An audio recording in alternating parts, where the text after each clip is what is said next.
What is going on, YouTube? Pass the prop. We're here, ready to go. Huge MLB slate today. We're going to be doing all MLB. I have NBA on it. I'm sure we'll talk about it a little bit there. But join as always by my guys, Stu. What's good, man?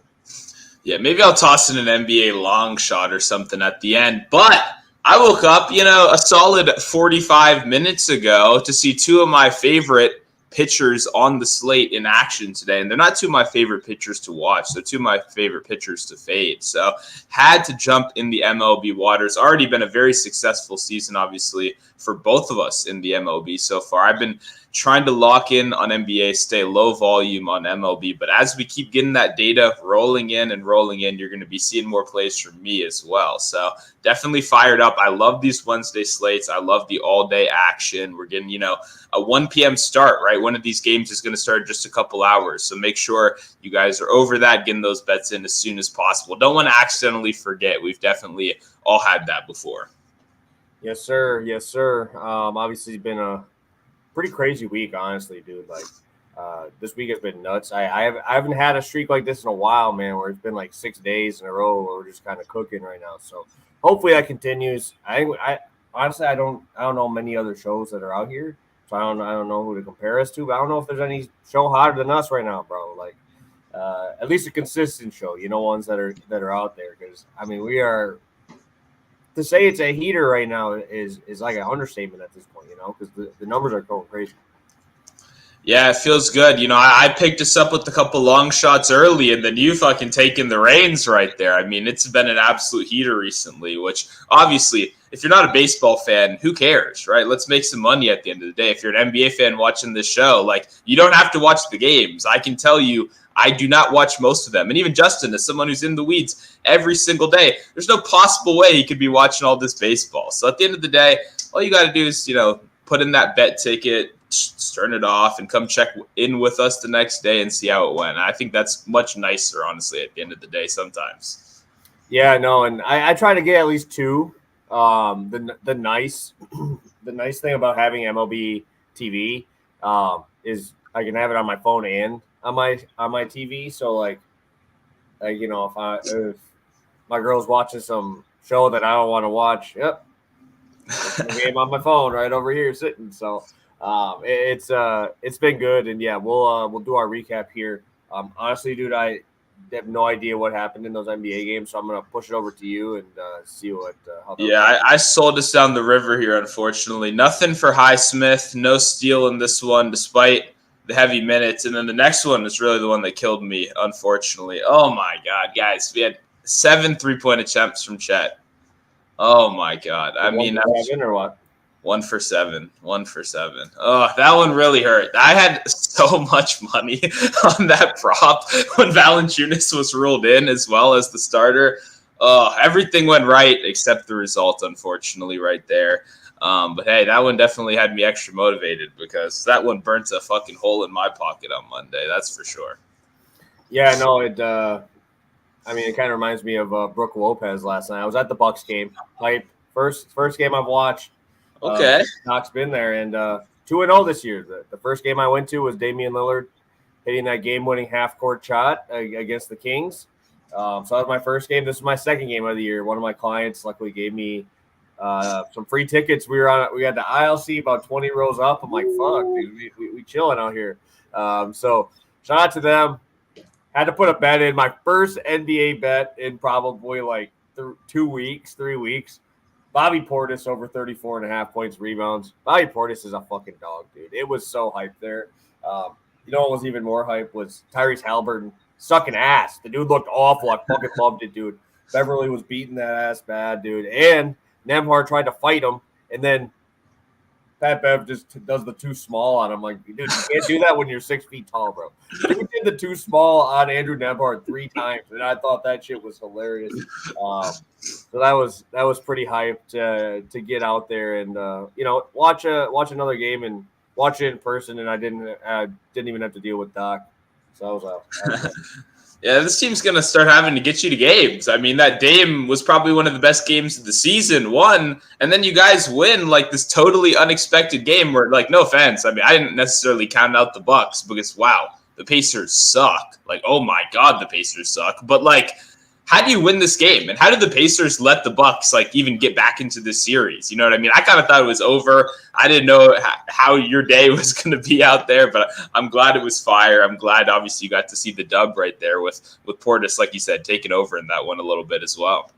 But they had the extender, bro. They had the extender out there. We had what's his face, Foster. Yep.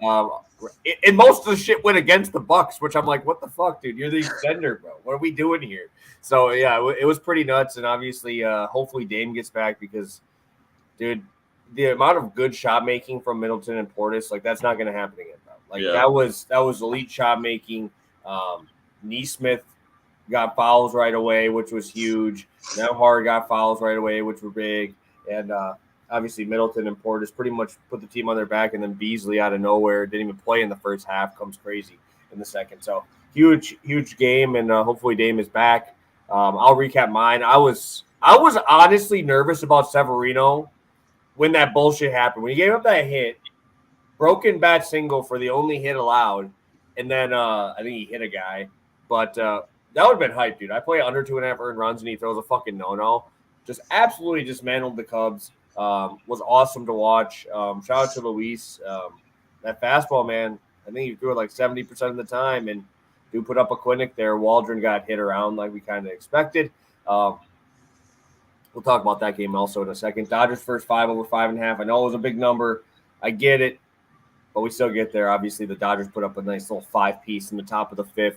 Absolutely crushes the over 5.5 to cash in both of those. And we cashed a long shot, man. Talking about Lodolo shoving in that game, plus 530. And this is what I say. I have not been betting dingers, bro. And I've been hitting so many more long shots when I just don't bet on homers. Everybody wants to bet on these homers. Dude, Walker to hit a bomb was like plus 280 in that game. We cashed a plus 125. You want to go 2 RBIs, that was plus like 350. You know, I'm getting better odds on 2 ribbies when, guess what? I don't even know if that dude even got a hit. I know I didn't even watch after the 5th inning because Walker ended up just getting a sac fly, right? You don't cash his hit. You don't cash anything else but the RBI. Just so many opportunities for a team like that against Paxton in there. And Lodolo just put him in a body bag, bro. Dude, he just nuked those boys. Wipeout stuff. Velo was legit. Obviously, he's the guy who beat Waldron. So was pretty heavily invested in Nick Lodolo and put on a clinic.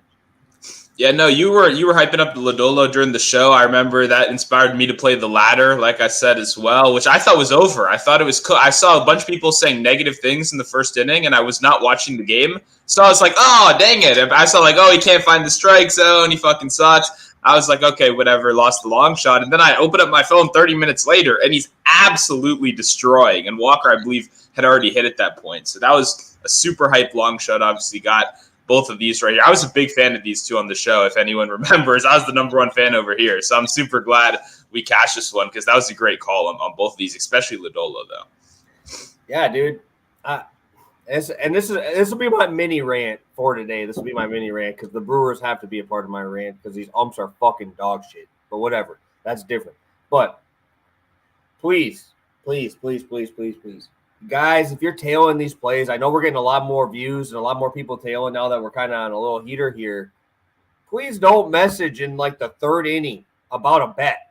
I'm getting tired of that shit, bro. Like, yes, like that Dodgers game, the over 5.5, it was like 2-1 in the 4th inning. And then they go for 5 in the top. Like, baseball is the most like even that's like you don't celebrate in the 8th inning if you're going to bet the under. You know what I mean? Like, I don't care if you guys chirp me after. I truly don't give a shit. Like, if you chirp a bet that I have after the fact. But don't do it in the middle of the game, bro. Like, you don't think I'm watching that shit? You don't think I'm mad about it myself already? Like, bro, please, just wait till it's over. If I lose, hey, throw your shit at me. That's fine. But, like, that's why you got to, like, be happy when you get on these little heaters like this because they don't come along as much.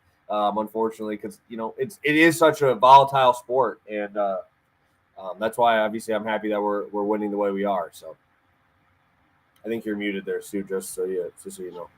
Okay, yeah, there we go. But yeah, no, I agree. I'm super excited, obviously, to keep it going with these long shots, and yeah, like you said, the nothing worse than the mid-game chirp. Because like you said, we're both on it as well. Like we're both sitting here angry as fuck, staring at the TV. So it's like it's not really helping anything. Give it to us after the game. Let us know how bad it is then.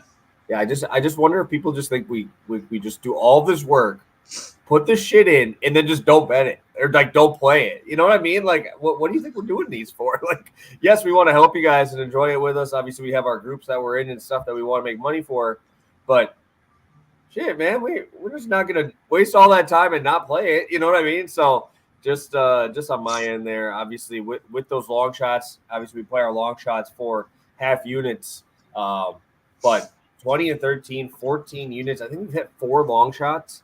I know you went on back-to-back. I have now hit back-to-back. It's been a hell of a start of the year. And we got 3 spots today. I only got 1. Stu's got 2. Stu, what is the game that's sticking out to you? We got a full day of baseball here. So what's the game that's sticking out?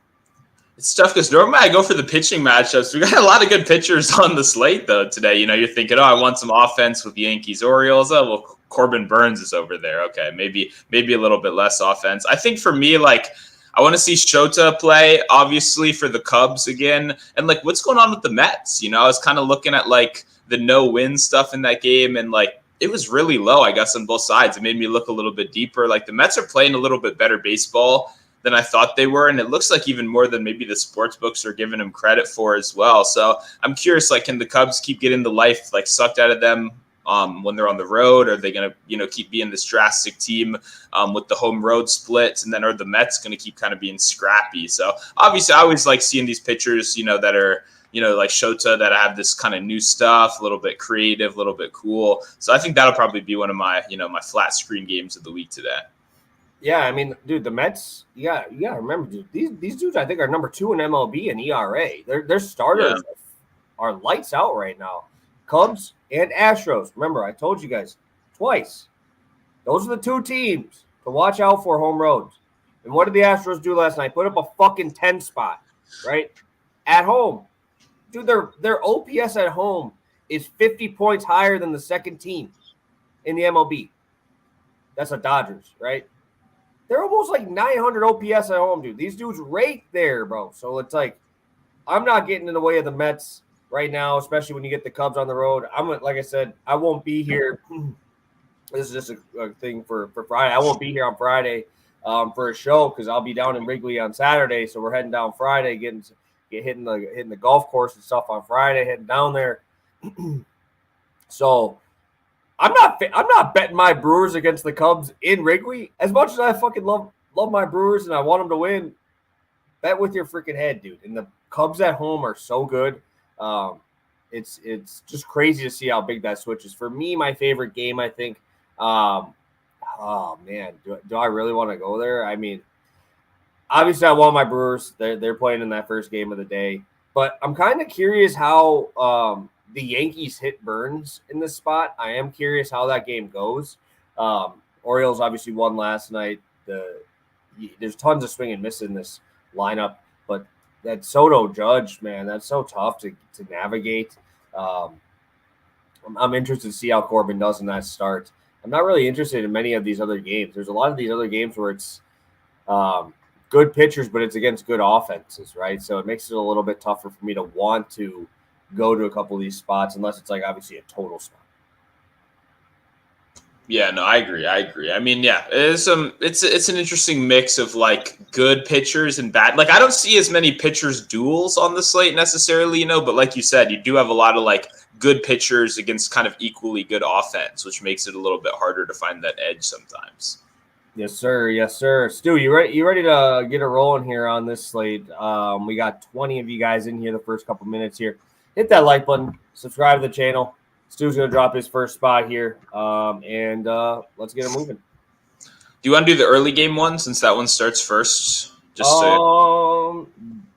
Yeah, we can flip that. So I'll flip it over. Sorry, I should have said that earlier. I just figured this one's starting at 1 p.m., so I wanted to let people know. I figured get it out here as soon as possible. We got Riley Green over 1.5 hits, runs, RBIs. Then I paired it with Flexen no win, which is the safest one on the card if you look at the odds by far, given the fact that it's the White Sox and they're not very good. And Flexen also not very good. But Riley Green is obviously doing a lot of the heavy lifting right here. And that's someone I want to talk about. Obviously off back-to-back bombs yesterday. Great performance recently. This is a guy that I was a big fan of coming into the season, right? I see everyone, clapping for my guy CJ Abrams, and he deserves it right now. But he's not the only young star with multiple tools, the speed, the power that's being shown off right here, hitting at the front of a lineup, especially an up-and-coming lineup. And well, hey, the Tigers do not have everything figured out. They're playing better at baseball than we figured. This lineup is going from like zero protection. Carpenter's playing okay. Torque has to get it figured out a little bit, but we've seen that they've got some rookies producing. Like, I think they're comfortable enough for me to go over hits, runs, RBIs right here. And when you look at it, and when you look how well he's been doing recently, like he's over this number in 8 of his last 12 games coming in. It's really impressive, the consistency we've seen, honestly. That's kind of the thing I was worried about. I bet Green a solid amount in stretches. It's just kind of like hot streaks, you know what I mean? And he's started a little bit slow to start off the season.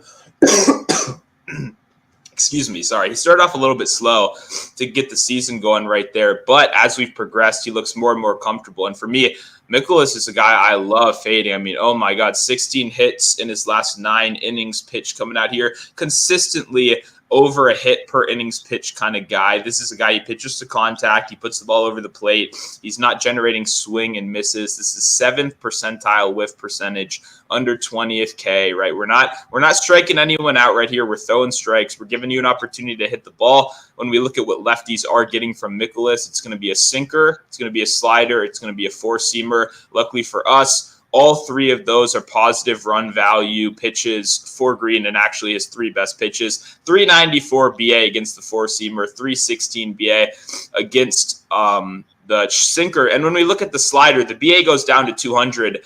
The slugging goes up to 500. The expected slugging goes up to 712, which matches that 772 expected slugging on the four-seamer. So he's very comfortable with this pitch mix. He's obviously crushing the fastball, crushing the sinker. And while the average isn't there for the slider, hey, don't hang it over the plate because he's going to hit that one 400 feet as he's been doing so far. So for me, top of that lineup, he's going to give you the hits, runs, RBIs. It's not just, a total bases prop right here. You have the opportunity to get on base, the walks, right? He's really overperforming kind of all these categories. So I like the hits, runs, RBIs. I like the flexibility that we can kind of get there in multiple different ways against a pitcher that, like I said, 7th percentile whiff, a guy we consistently go against for batter props. Definitely like this opportunity right here with this combo at -120 for this early slate. Yeah, I love it, dude. I love it. I'm always a fan of fading Mr. Miles Mikolas, especially guys that, the guys that do have the heavy swing and miss stuff, right? Like the guy, like for me, I always like to think of like Willie Adames, right? In those spots, right? A guy who swings and misses quite a bit, but when you have a guy who don't miss bats, it doesn't really matter, right? It doesn't really matter that much. So I do like Riley Green here for you in this spot. And obviously Flexen's god awful. I did like that there was a day that I didn't fade him, and he actually had a good outing. So he's due for a blow up start. So I'm looking forward to it. And let's get it going here. I am going to a spot that I'm assuming a lot of you probably might have guessed, but I don't think you're going to see many people on Chris Bassett today, especially after last outing, where he got absolutely murdered by the Dodgers, right? But I will tell you this. With Chris Bassett, man, having 7 earned runs, 9 hits, all that, 2 2/3, blowing up that ERA, guess what? I actually kind of like that because no one's going to play him for like the next 4 starts. And guess what? I'll be sitting in the weeds, playing him every single time he touches that home rubber. I really like Chris Bassett here against the Kansas City Royals. Obviously, it's really well known. The dude's home road is wild. Obviously, you want to look at this year's. It's not going to be like that. But even this year, he has a 3.88 xFIP at home versus a 5.2 FIP. Right now, against lefties, he has a 421 batting average on balls in play. That is unsustainable. I don't care if you're giving up a barrel 50% of the time. They're not going to have that high of a batting average on balls in play. 354 to righties. Obviously, don't expect that to continue. All the power issues really come against lefties. And I'm not really as worried outside of Vinny, right? MJ Melendez has been on a little cold streak lately. The guys who are hot right now, who is it? It's Michael Garcia, right-handed batter. It's Bobby Witt. It's Sal Perez. All those dudes, righties, right? Those are what I like.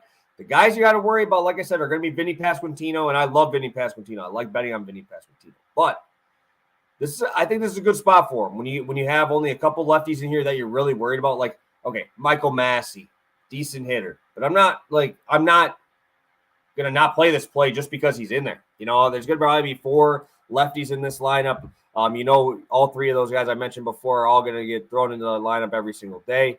But what I do like here is that negative regression already hit him. It hit it early, right? And he still has a 25% K rate at home, 26% K rate to righties.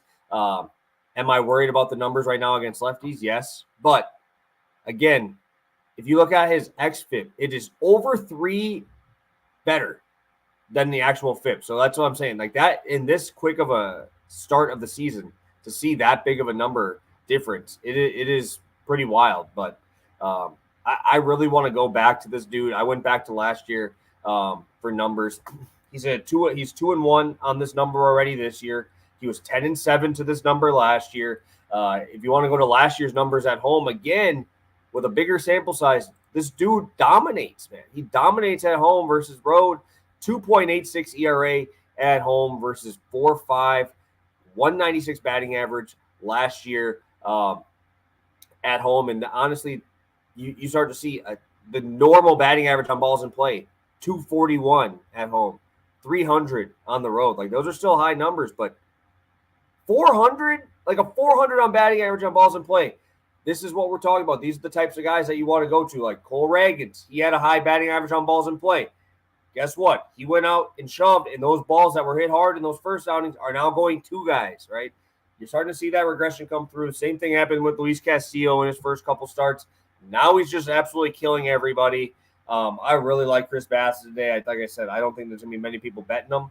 But anytime I get him on his home field here, I really want to go back to him, and I think the Royals are a good spot. Mind you, I know I was about to finish my sentence there. This team, I've been talking about it for a while on these home road splits, right? This team at home, 627 OPS team. That's third worst in the MLB, dude. Michael Garcia, fantastic at home. Dude, he's batting like 350 at home, sucking on the road. You could go up and down this list, but to be third worst with the Miami Marlins and the White Sox, those are the only 2 teams worse on the road right now than the Kansas City Royals. Yes, they won yesterday. They scored 4 runs. That's it, off of Jose Barrios in that spot and lower-level starters or lower-level relievers. They scored those runs early on him, and then Barrios just decided to shove for the rest of the outing. So I think this is a great spot for Chris Bassitt. Sign me up. My only play on the show today. Yeah, I like the spot a lot. Obviously, interesting at that last stat, too. A combination of like a guy that's like okay in general, but really good at home. And then a team that's like good in general, but really bad away. It's kind of like a little perfect combination for a guy that, we've already been betting on a solid amount in Bassitt right here. So definitely like this look. Definitely riding with you. You've not steered us wrong on the Bassitt pound so far. Yeah, I probably bet this dude more than probably anybody. Because why would you bet this dude? Like his strikeout prot's like 4.5. Just boring guy. But hey, dude thrown like 7 different pitches this year. I don't know if you've noticed that, but this dude's throwing like 7 different pitches. And his sinker has just been getting hit a little bit harder. But yeah, he's got 7 pitches. Actually, 8? 2? Yeah, 8. 8 that have been used so far this year. Holy shit. Wow, that's crazy. Wow. Yeah, I did not know. I think I mentioned it when I had Soto a couple weeks ago, and I think you mentioned it then. But that is pretty insane, honestly. Hopefully, I keep add in an 8th. Why not? Let's keep it going. It's more fun for us, right? Yes, sir. Yes, sir. I know. I felt bad because I know you had Soto homer in that game, and I'm like, dude, I'm going right back to him. I'm betting on him again. And he had a good outing there against them, but you can't take numbers against the Dodgers real, bro. Like, they are so good against right-handed pitching.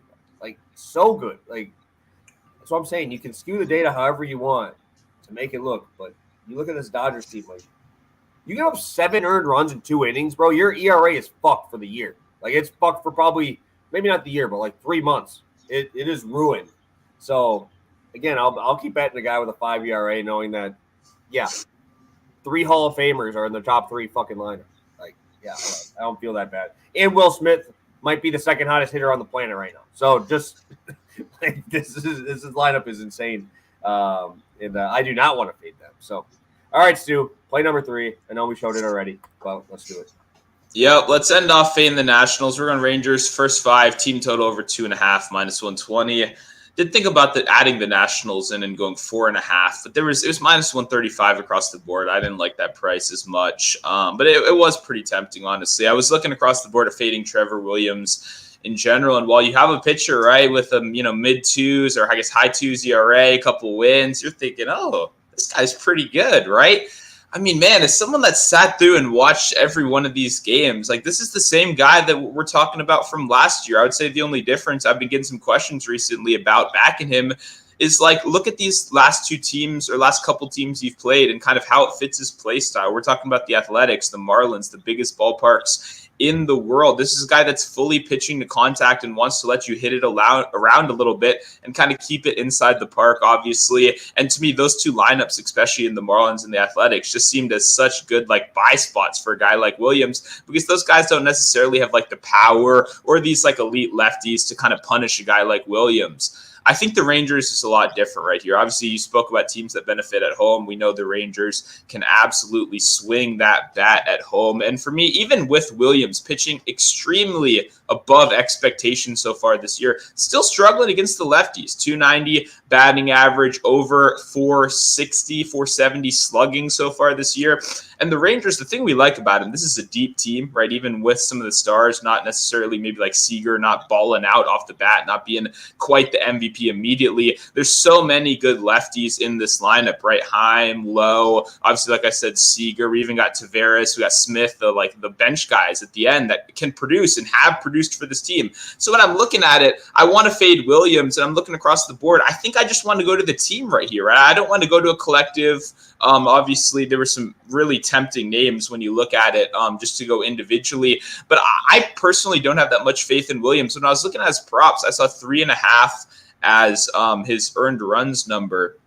And with the Nationals team, right, that's so poor on defense, it makes so many stupid errors. You obviously got to see the Abrams one. Surprisingly, he's still one of our better defenders, right? Eddie Rosario makes like 2 errors a game in the outfield. I don't know how he's still on the roster. I truly don't. Like, this team is just an absolute mess. And you got a guy that's daring the other team to put the ball in play with a 7th percentile whiff rate, right? Bottom tier in the league. He's not striking people out. He's not fooling people. You have a lineup full of killers right here. To me, I don't possibly see how this isn't the perfect regression spot for a guy like Williams to look a little bit more like the Trevor Williams we've already known, which, once again, the Trevor Williams we've already known can squeak out a 5 innings pitched, 3 earned runs kind of outing and walk away with a smile on his face, right? That's still not terrible for a guy like this, especially with a lineup like this. So I just think all the factors, when I was looking at it, I like the Williams over walks. I like the earned runs. I'm liking multiple players. And when all that kind of comes together, I'm just going to take the team total. I'm going to fade the pitcher. And Williams, even in his good starts, right, you're looking through, he's pitching well, he's still not making it past 5. I don't think there's that much of an excuse for his like individual earned runs to be 3.5, but the team total to be at 2.5 when he's never getting super deep into these games anyway. So let's keep fading Trevor Williams. Like I said, the common theme between these 2 pitches, Mikolas and him, obviously, are the whiff rates, right? These guys aren't fooling anyone. They're the same kind of pitcher. They're going to let you get an opportunity to hit the ball, and I want to take some guys that I know can hit at 400 feet. I think that's what's going to happen today. I think we get a little bit of regression against Trevor Williams here. Beautiful. Yeah, no, obviously, their Nationals better than I really want to know them. So, yeah. Well said. So, we'll take your word for it. And yeah, dude, TJ Abrams, really, that was fucking awful defense, bro. Absolutely fucking awful.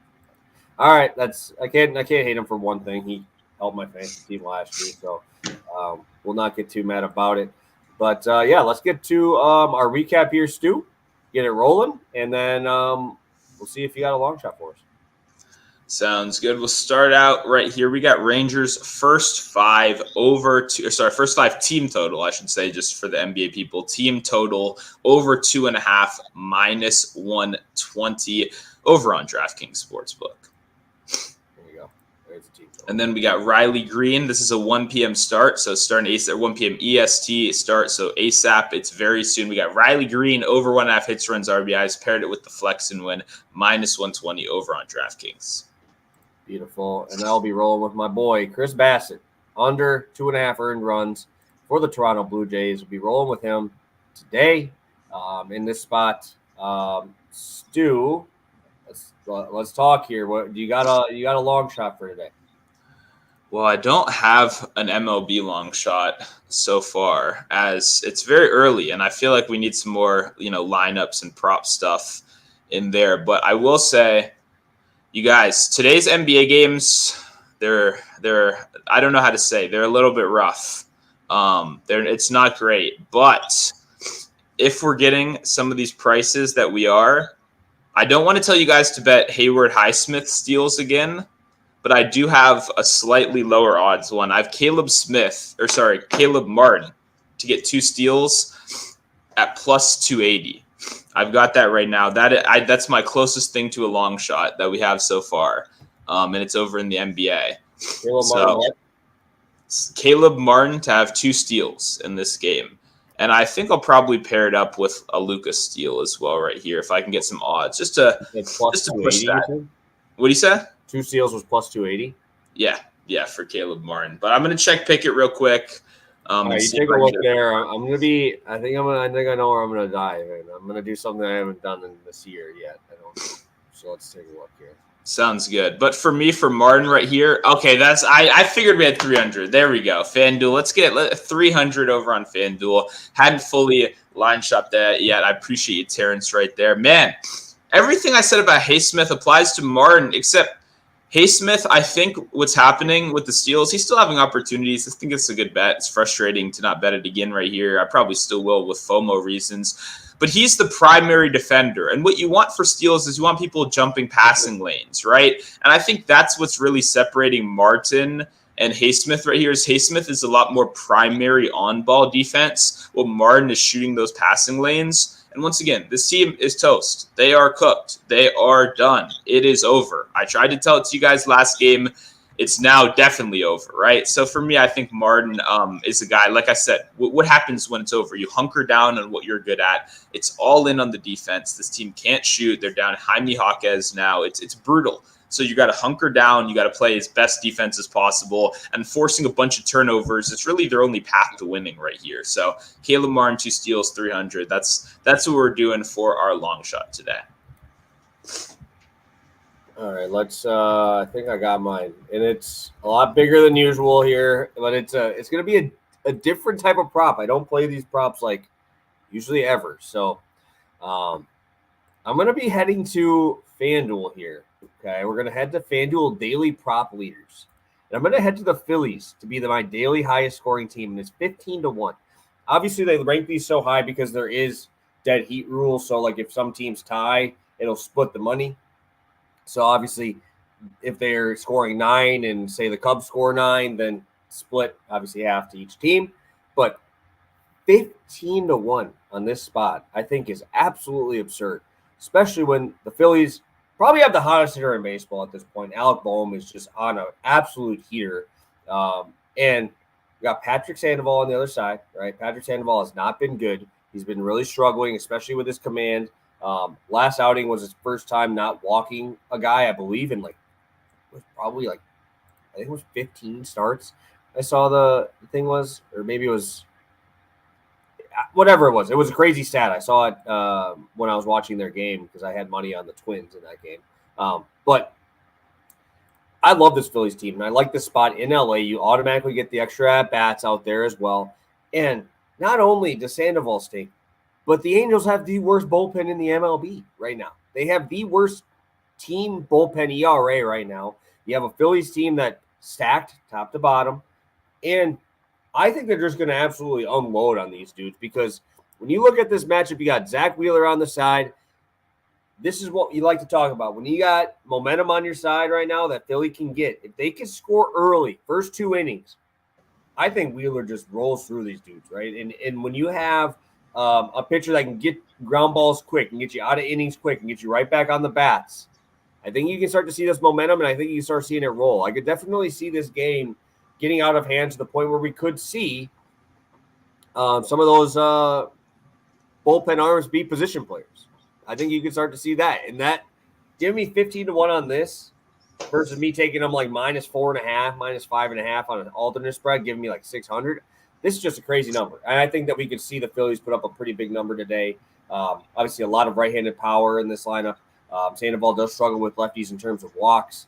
I think that we could see a really quick outing for him, and sign me up for some Phillies. Yeah, I like this number a lot right here as well. I mean, I see SK said Phillies. Yeah, I was looking at the Phillies first 5, honestly, but this 15-1 is kind of crazy, a little bit higher than just because, like you said, man, there's so much firepower. You can get it from so many directions. Bohm, Schwarber is going to give you a bomb, every other day pretty much at this point, right? There's just a lot of different avenues to look to in this matchup. I guess the only thing is when you're matched up against the unknown, that's always scary, right? Like I hate Trevor Williams. What if the Rangers go for 9 or whatever? That's always the scary part of, do you get beat by kind of another crazy team? But at 15-1, it's always about the price, right? And I'm definitely willing to take the risk at a price like this. Yeah, and that's, I think, what's giving you that number. Like you look at it and it's the Twins. Do I want to trust the Twins? That team lets me down so much, right? I mean, I like some individual batters in there, but there's so many spots in there where it's just like, oh my God, it's like a dead zone, bro. It's like, and then you get your pinch hitter, and then next time you come through, you don't have anybody left on your bench. So I think this is a fantastic number. 15-1 could add a 7.5 units to that line that we already are at. So I think this is a good number for us to cash in big. Yeah, that'd be crazy. How about that? Matt, going over 10 units, not stopping us. We're going for 20, baby. First couple weeks of the month of the season or whatever. That's the goal right here. I love it. Yes, sir. Yes, sir. Stu, what do you got for the people today? We got our long shots out there. We got everything locked and loaded. What do you got for them? Yeah, make sure you're following over on Twitter if you're not already. Should have a couple NBA plays over there. Like I said, I saw the MLB slate today. Knew there were going to be a couple spots that I definitely liked enough to talk about on the show. So I'm happy to give them out. Happy to try to build on that already beautiful record we got going so far. But yeah, NBA stuff should be out a little bit later. 2-game slate today. One of them is a blowout, so it'll probably just be the late game. And then, we had a question as well. Luke over 7.5 points. I want to get to that before we get out of here. That's one of the things. That's I like it. But after what I just saw with Embiid last night, where I love that Embiid 9.5 number, it's an elimination game. He's going to come out aggressive. Sure, he's going to be double-teamed. He gets double-teamed every single game, and he passed out of every single double-team in the first quarter of elimination game.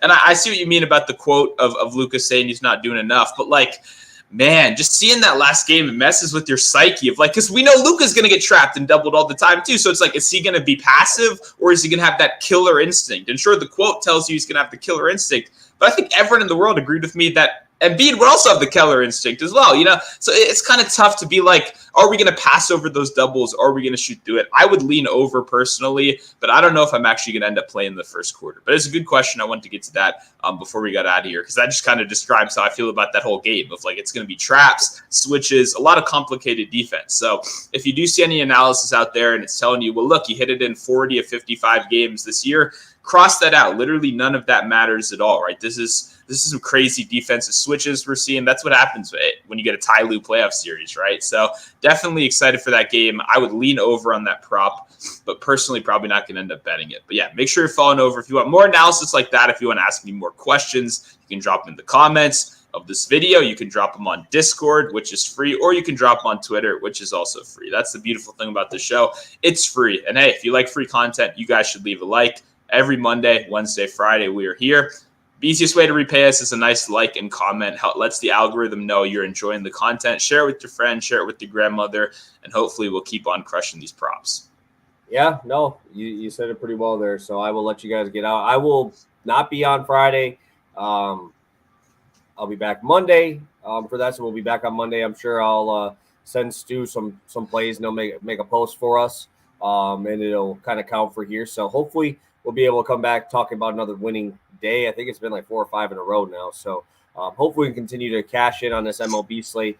Again, guys, if you could, hit that like button. And we'll see you on Monday live. And we'll be talking. Make sure you're following over on Twitter with the notification bell on to know what we're rolling with on Friday. So thank you, guys. Best of luck today. And we'll see you on